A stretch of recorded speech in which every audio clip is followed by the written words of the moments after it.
السلام علیکم۔ ایک بزرگ راستے میں جا رہے تھے۔ کچھ بچے آپس میں بحث کر رہے تھے۔ جب قریب سے گزرے تو وہ بچے کہنے لگے، بابا جی، ہم آپس میں کسی مسئلے پر بحث کر رہے ہیں، آپ ذرا فیصلہ کریں۔ اس نے کہا، بیٹا کیا مسئلہ ہے؟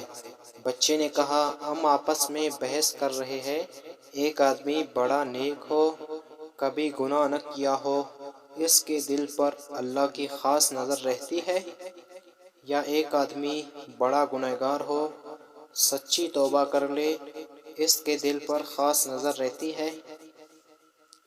وہ بزرگ فرمانے لگے، بیٹا میں تو عالم نہیں ہوں، تاہم ایک بات میرے تجربے میں آئی ہے کہ میں کپڑا بناتا ہوں، کڑی چلاتا ہوں، دھاگے ہوتے ہیں۔ میرے تجربے میں بات آئی، جو دھاگا ٹوٹ جاتا ہے میں اسے گرہ لگاتا ہوں، اس کے بعد اس پر خاص نظر رکھتا ہوں کہ دوبارہ ٹوٹ نہ جائے۔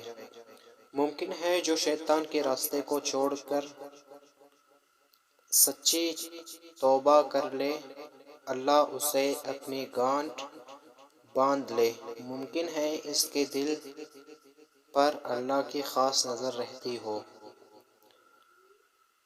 کہ یہ بندہ دوبارہ نہ ٹوٹ جائے۔